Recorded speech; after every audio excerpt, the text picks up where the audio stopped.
back, everybody, to another episode of the Fourth Wave in Therapy. And I am a little bit excited myself today to have with me Dr. Christine Gibson.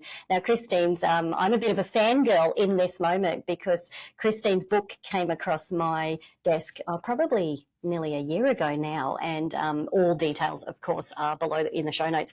But Christine's book, The Modern Trauma Toolkit, piqued my interest, not only because she included one of my favourite modalities, of course, EFT, but lots and lots of other techniques and strategies, if you like, for someone to, use themselves if they're going through that trauma journey. So Christine's full bio is included below, but just by way of introduction, Christine is a family physician, but has gone down in that trauma space. She is well known on TikTok as the TikTok Trauma Doc.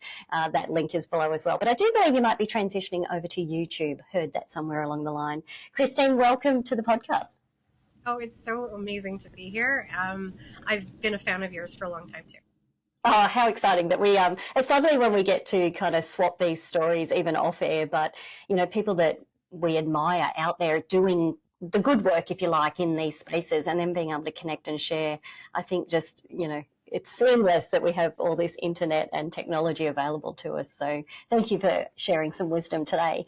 If you're okay, I would like to start by asking, you're in the medical field, so you're well and truly, you made a decision somewhere along the line, and listeners know that my youngest daughter wants to go the medical path, so she's a year away at present from finishing her, formal education to then go into medicine.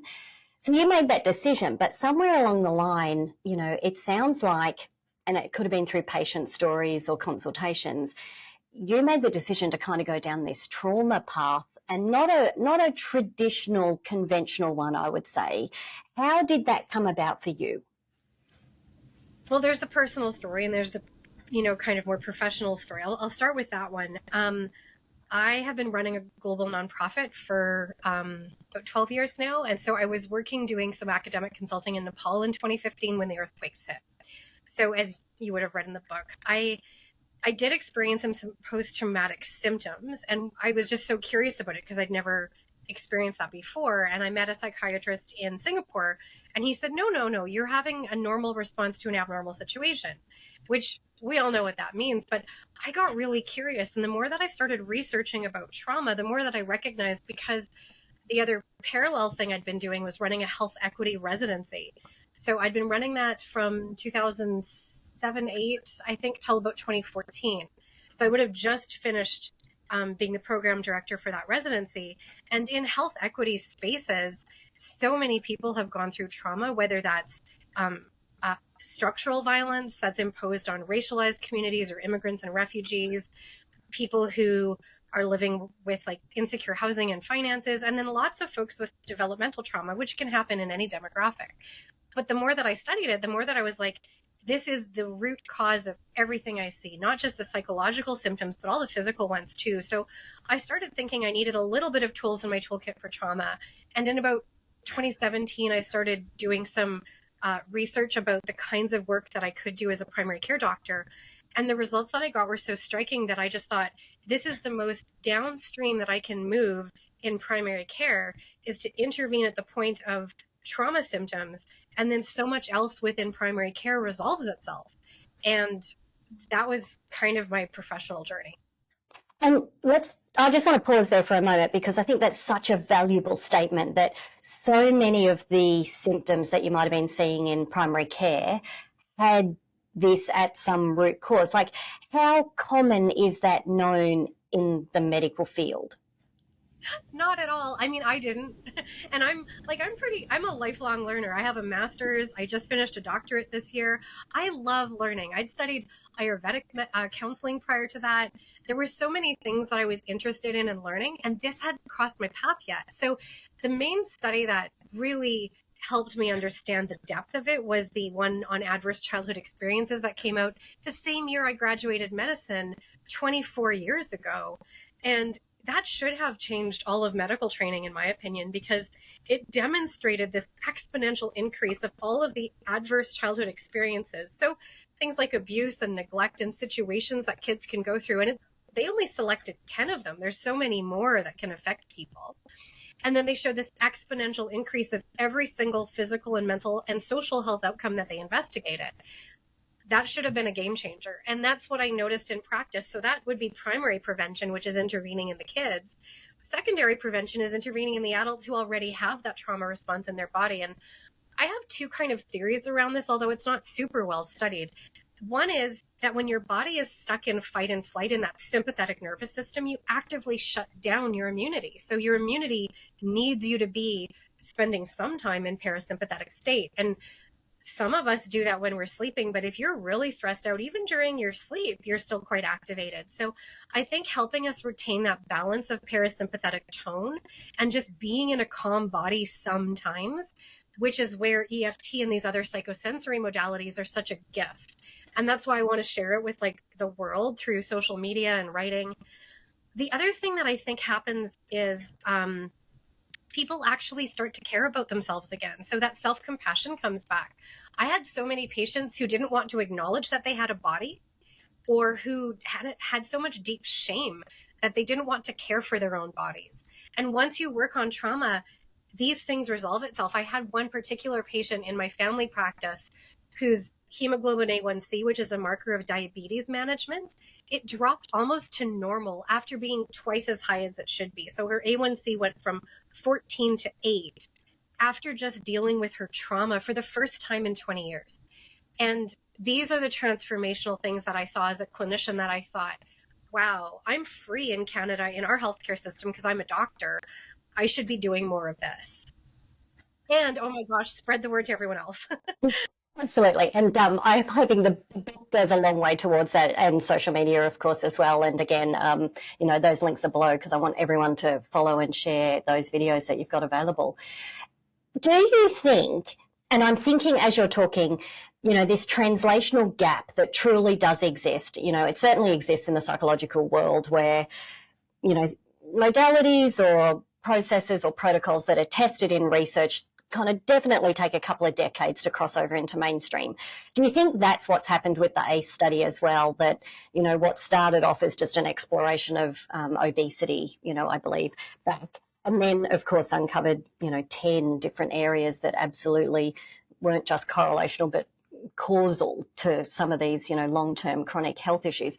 Do you think it's just because they're still sitting in that translational gap that it hasn't really caught up into the teaching level for, junior, straight out of school coming in and going into medicine or fields like psychology? I think there's multifactorial reasons, and I think that's certainly one of them. I think another one is the knowledge translation is just bucking up against a paradigm of this dichotomy between the mind and the body. And we can't really wrap our medical heads around just how interconnected it all is. That's why I love the somatic strategies, is because it formally connects them in the therapy itself. But I think in medicine, we really don't, and we might through other systems. So we can look at the nervous system and see how it's all interconnected.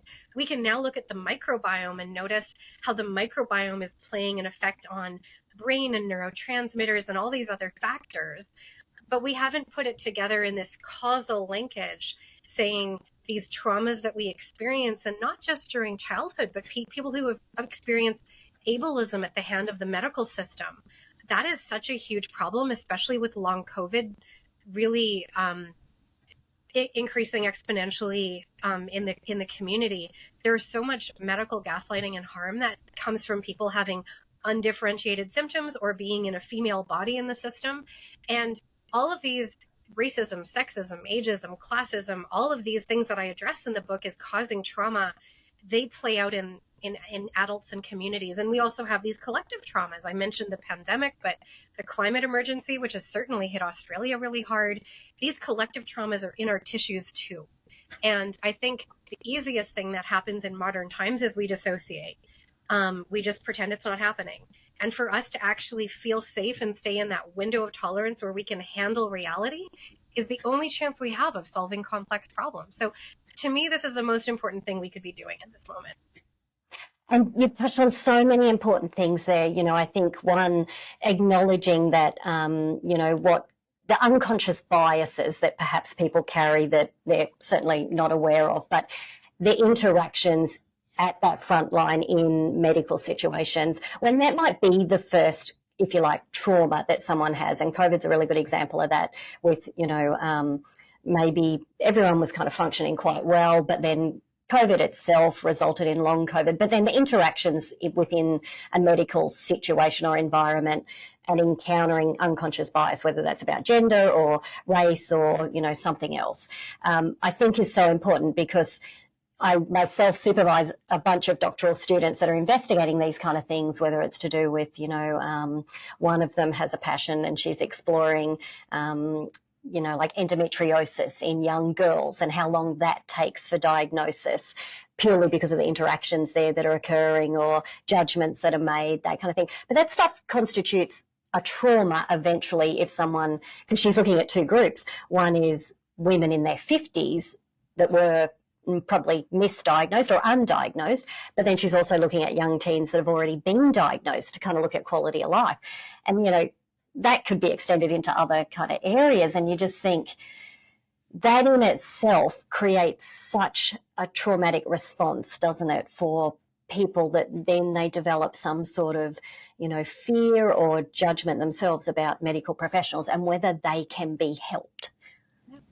Absolutely. And I think medical professionals have been ill-equipped to manage our own uncertainty, because we believe we can fix most things. And there's so many things that are undifferentiated and unknown, and we have to stay really open-minded. And I think that's where a lot of these other fourth wave of therapy comes in, is we've been told for so long in medical school that cognitive behavior therapy is the gold standard for literally everything.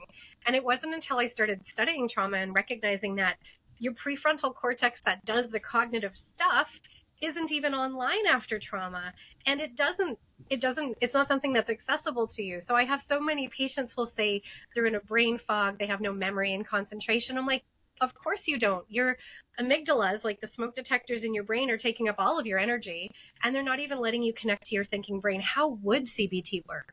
So I think we really need these giant paradigm shifts, and the more of us that are vocal about it and researching it, the better. And so the medical establishment is doing the best it can. I really don't think anyone has an intention to create harm, but the paradigm is old and it needs shifted, both in terms of the things that we don't know, and also the things that are already here and we're kind of ignoring to our peril. Yeah, absolutely. Which is a beautiful dovetail and segue into obviously the techniques that you outline in your book, The Modern Trauma Toolkit. I want to jump into some of those, because the book is definitely written for people themselves that might be suffering, so that they can pick it up as a handbook. But just a step back from that, what prompted you to write the book in the first place? There was a couple of things that prompted me to write the Modern Trauma Toolkit. One was just how much engagement I was getting on social media. So starting on TikTok, but I'm branching out to other socials now too. There's people who are desperate for this information, and they might not be able to afford a therapist. They might not have somebody who's either financially or geographically accessible to them. And I thought, well, there's so many easy ways to get good information to people. If I'm a trusted professional on social media, let's just open that door. And that doorway kind of opened me to getting a platform to be able to sell a book. But ultimately, so many of my patients said to me, where can I read more about what you're sharing with me? I've never heard of polyvagal theory before, and I didn't really understand that ancestral trauma was something that I have to deal with.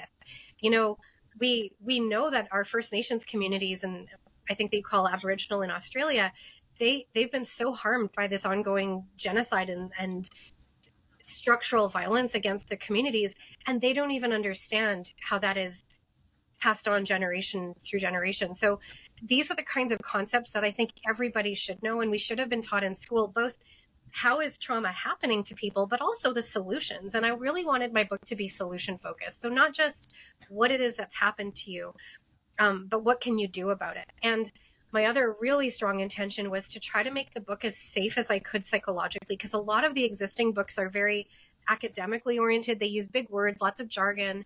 And the thing that I love to do on socials is explain everything in a really easy way to understand it. And then I hired beta readers. So I work in refugee health and in addiction medicine, and I have a lot of diverse patients, and I just didn't want them harmed by me, a white woman in wellness. We have traditionally caused a lot of trauma. So I hired people who were women of color, one is trans, and I just said, could we just write this book until it feels safe? And they helped me tremendously. So psychological safety, good information, and a solution focus were kind of the intersection that I thought was missing, and tried to do my best to fill that. I can absolutely say I've read it from front to cover, and you have absolutely achieved that. Probably what excited me the most, because anytime I pick up a book myself, particularly in a clinical space, I'm looking for, are there techniques in it? Like literally, if there's no techniques, I'll probably put it down or I don't finish reading it. What is in this book are these practice sections. So it might be that here's a concept, but then there's this let's practice. And that's the part that I think makes it so different, because even within the first chapter, you get to this element where you're like, oh, there's something I can do. And maybe that's my, acts of service love language. I'm like, oh, I can do something. But there's great empowerment in that. I'm thinking for someone that's reading this for themselves, or a therapist that might be working with a patient working through it, to go, okay, here's something we can actually do. And I love that word you used before, which was psychosensory, that you said these are connecting that mind and back into the body, helping that be quite a safe place to be. But activities that can be, then implemented then and there, they can put the book down and go off and do it. You've got so many modalities that kind of are touched on in this book. And, obviously if people wanted to train in them further, that's encouraged. Are there any that are more of your favorite, your psychosensory tools or activities? So in the book, in the chapter on the somatic ways that we can shift our nervous system, there's a section. And so I have different chapters. So I had a whole chapter on havening techniques, a whole chapter on emotional freedom techniques, a chapter on tremoring, because to me, these are the things that people can learn safely on their own. And I just wanted to get it into as many hands as possible. So I was doing examples of little 1-minute videos on TikTok, and people were really engaging with it and saying, oh, wow, this is helpful. And in my first few sessions with my patients, these are the tools that I teach them and say, this is the way to get back into the window of tolerance. This is the way to get into a calm body and dial that volume dial down to an amount of intensity that you can handle, whether it's pain in the physical body or emotional pain. And so I would say that like tremoring is a little bit hard to do because it requires like laying down on a yoga mat. I mean, I can do it on a wall sit now, but it's basically the way a dog or a horse would shake off their issues. I love it for end of the day to kind of relax the body, but they're really practical tools that you can do just by moving your hands underneath the table and, doing hand tapping or hand havening, ducking into the bathroom for a minute at work. Just a really quick reset are both havening and tapping. So tapping, I know you're really familiar with. One of the things that I did that I also think was unique is I had a colored illustration that's available on the QR code that everyone can download and print off for themselves. And there's also a 20-minute video for all of these techniques on the QR code in the book. So it's not, if you're not a visual learner in the way that you could read it and then practice on your own body, there's the illustration and the video that will also help you. So my goal was to have all teachers, all parents, all doctors, nurses, realtors, lawyers, literally everyone working with the public needs to know this stuff, how to regulate your nervous system. And then we can co-regulate and have safer conversations and, tackle big complex challenges. This is my goal, is just to get these techniques into everyone's hands, because we literally all need them at this point. Absolutely. And we're on a mission to share this stuff for you as well. So absolutely encourage everybody to, visit that link and get a copy. And we now teach brand new subjects in our master's degrees here where we recommend that book. So that book is absolutely, because at a trauma level, as that educator, it's kind of like this is where we need to go. And these stabilization techniques can be done at home by people in between sessions as well. So we're on that journey with you, Christine. So your book is on our book list. So there you go. I know, so exciting. It was for patients. I do recommend practitioners read it, both so that they can recommend it to patients, but also because we don't know this stuff. Like I'm trying to go to conferences with other doctors, like lifestyle medicine, primary care, and just say, hey, did you know that these are ways you can manage toxic stress? Because we have so many patients that are stressed out, and if we can't figure out what to do for them, it causes vicarious trauma and it causes empathy fatigue, and then the practitioner kind of shuts down. And I think honestly, one of the reasons why so many doctors are retiring and everyone's feeling really burned out is because they don't have the right tools. So I do believe that the more that we feel competent and the more that we feel confident that we have the right skill set, the less chance we have of burnout. I feel awesome about my work. I love it. And I love being a family doctor too, but this feels different. Yeah. And we're not immune. And I think that's the most important part, that just because you're a registered professional, health professional in whatever field, we're not immune at that energetic level. You know, Heart Math Institute does its research even on that heart coherence. And we kind of, try and share that message too. It's kind of like you're not immune if you're sitting in someone's energy space and they've got, major depression and the heaviness of that, or they've got chronic pain, or, they're disclosing their, childhood traumatic history, that type of thing. We're not immune as a human being sitting here. So, yeah, I think, it's even more important for us sitting in that chair of the helping profession to be regulating ourselves, because people forget that the state that we're in affects the client as well, or the patient sitting in front of us. Yeah, absolutely. Yeah. And parents and teachers and other people who are dealing with kids and anyone dealing with the public, it's kind of this opportunity to use the mirror neurons in our brain, which can see what other people are doing and co-regulate with each other in a whole new way. So one of the most exciting things for me is that I could just do something with my facial expression and my tone of voice and immediately become a safer space for somebody's nervous system. That is such an easy thing to be able to learn and do. And all of these techniques are just so enlightening, and it just gives me hope, because I think prior to having a deep understanding of all of this, I often would feel overwhelmed and kind of powerless. And now I know that there's more help that's available and I have more tools. I'm still learning I just, since I've published the book, I've studied brain spotting. I'm such a huge fan of brain spotting. So all of these things are the fourth wave of therapy, stuff that has not got rigorous randomized control trials yet, but wow, case studies and qualitative evidence is astonishing. And the amount of movement that we're seeing, it's incredible. And before we got on camera, we talked about accelerated resolution therapy. That was the first thing that I ever learned. And the evidence is still coming out about it. But right here in Calgary, if you're trying to be a psychotherapist, it's really hard to get hired if you don't have art training now, because it's become the local gold standard. And so patients are demanding it. They're wanting therapies that are more efficacious, less painful. Like, okay, there's lots of studies on prolonged exposure therapy, but how comfortable is that for a person? It's awful. So there's so many other ways to do it. And even within the tapping protocols, you can get somebody to be exposed to the traumatic associations and their triggers and stay in a calm body. How amazing is that?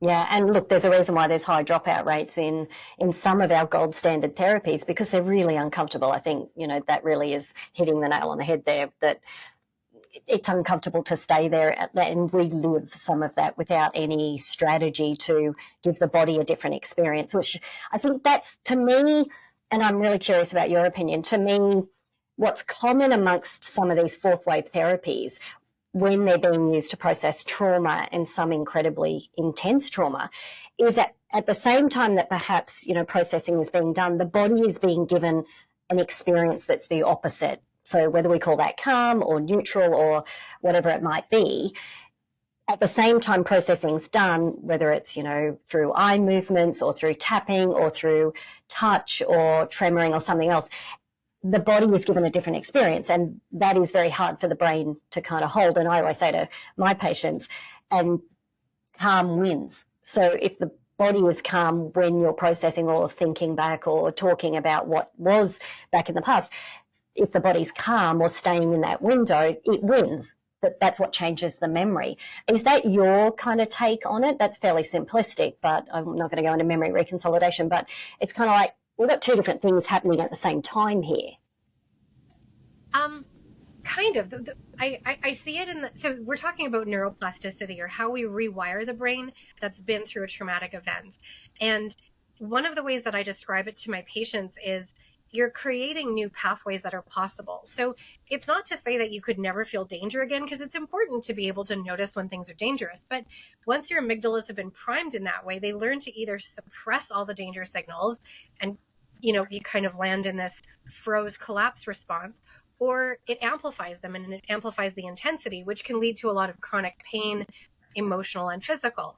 And so a lot of what we're trying to do is to modulate and get them in that right window.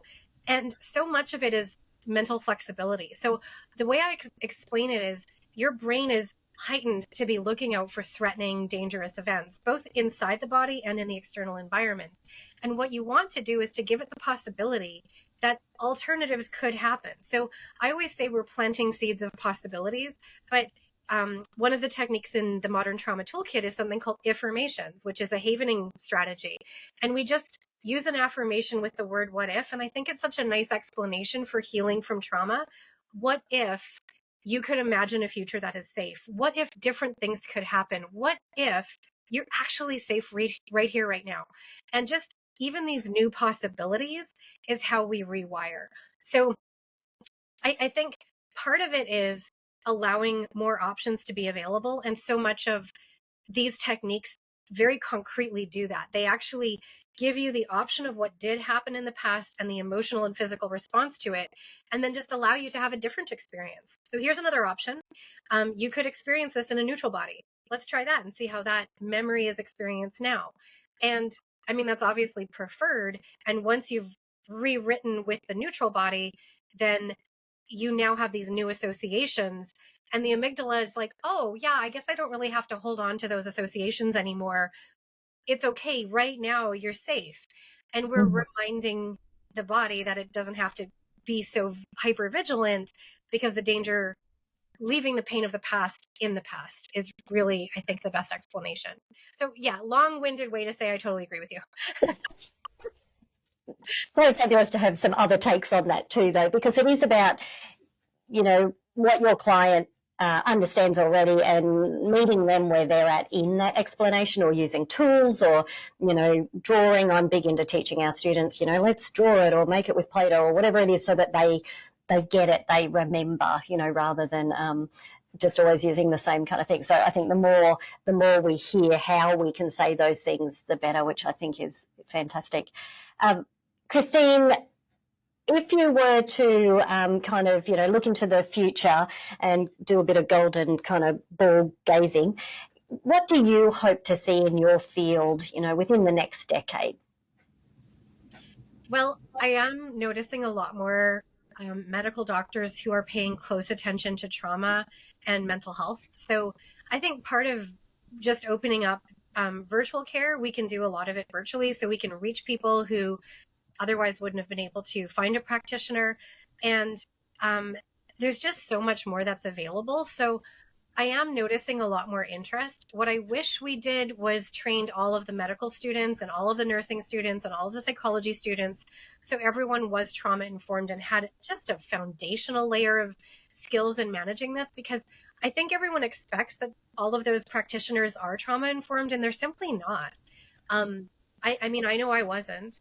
I was a very compassionate person, but I didn't understand trauma responses that were right in front of me. Like if a person was angry and irritable, or if they were missing all their appointments, I would call them, difficult or non-compliant, without understanding that these were trauma responses. And that gives me a lot more to work with. So as much as it can be daunting to see these trauma responses play out in front of you, it's also this opportunity, and it gives me so much more hope. So I would love to continue to spread the word, and I've actually donated the book to a lot of low and middle middle-income countries that are now using it as curriculum for primary care training. That's my goal. I just want more and more people to have this baseline understanding and disseminate this information far and wide. I think we're in for much bigger collective traumas coming because we haven't done enough to shift things like ecological disruption. And the more that we have people who are able to access their thinking brains and see the solutions more clearly, the more that we can regulate our emotions and not get stuck in fight and flight or freeze, because we can see that playing out in leaders too.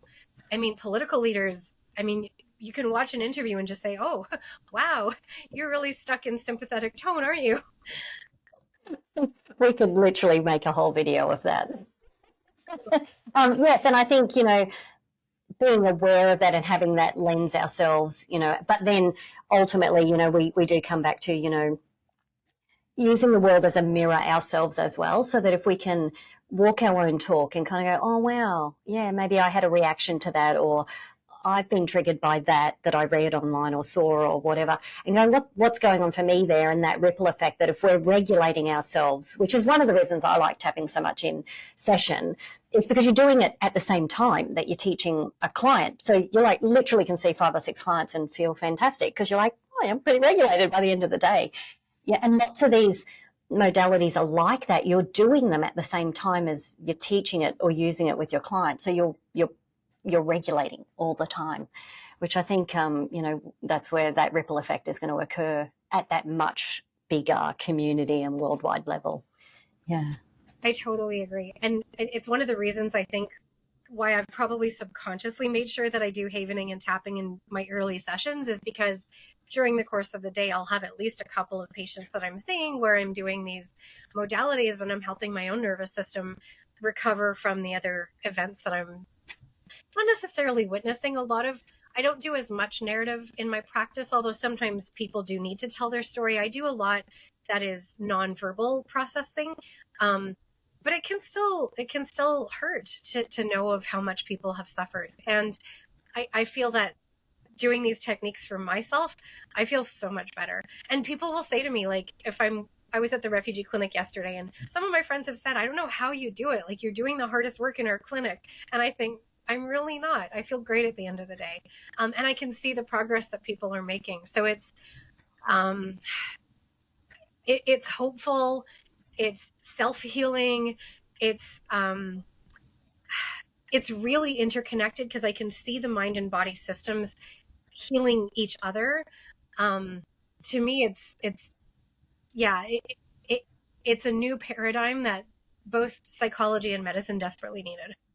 Yeah, absolutely. And my very last question, which is purely selfish because I love a good book, is there another book coming?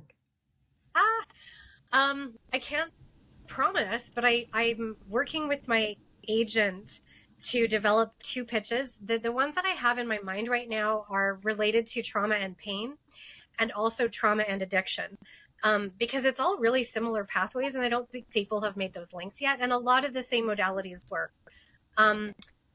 The other thing that I'm spending a lot of time right now is in the climate space. So I'll be giving a TED Talk, which I think will be out by the time this airs.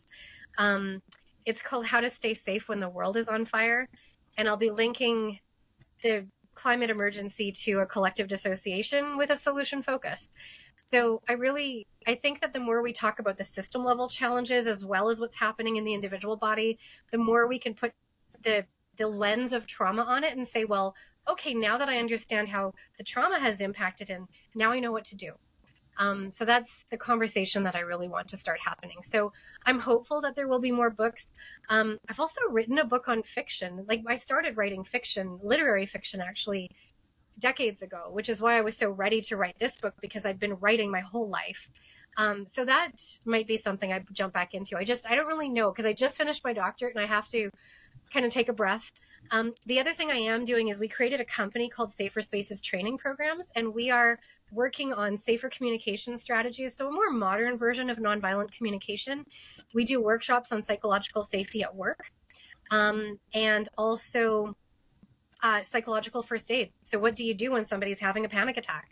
This is something that's happening in public more and more often, and the general public doesn't know what to do, but there are answers. So this is the kind of information that I'm trying to spread through multiple different ways, whether it's books, the company, social media. Uh, yeah, and I also love doing keynote talks. So if somebody in Australia wants to have me speak at their event, I will be there in a heartbeat. We will make that happen, I promise. And I'll make sure all those links are there in the show notes, including the TED Talk if that's out. That is fantastic. I love the title of that, How to Stay Calm When the World's on Fire. And absolutely, communication and psychological first aid, yeah, it's something we're passionate about as well here in Australia. So anywhere that anyone can spread these messages or reach out to Christine to, explore, particularly if someone's listening in from Canada or, close by and wants to engage the company for that kind of work. Absolutely encourage it. Christine, it's been an absolute pleasure purely from, a selfish point of view that I've really been looking forward to having a chat to you and perhaps at some point connecting in real life, real time, and, being able to maybe collaborate down the track as well. I would be over the moon about that. I've been admiring all of your work and research and just knowing that that's what it's going to take for the paradigm to shift. Like what you're doing is so essential. So like I know I'm spreading the word about it, but you're doing the work because what people need is the evidence. So I'm super grateful to you too. Oh, thank you, Christine. Thank you. We do have those moments in the middle of the night where I'm like, it's a different, easier road. But look, really, when we come back to it, we're like, no, this is okay. This is all right. And you're absolutely right. From us in the EFT world, it is just a paradigm shift, and that's okay. Change. I heard a quote: "Change takes courage," and that's sometimes you just need a couple of people along the way to kind of go, "Yep, I'm okay to be courageous here and make some changes," and it will happen. It will absolutely happen. So, Christine, thank you so much for your time. I encourage everybody to absolutely get their hands on that book, but follow you on all those and share the word as well. The more groundswell I think that is created, the more we do get those changes at the top kind of, echelons of not only government policy, but groundswell in clinical evidence, clinical practice evidence absolutely is not to be underestimated. That has, changed the world as well, not just academic research. So the more people out there talking about it, I think the better. Absolutely. Thank you so much.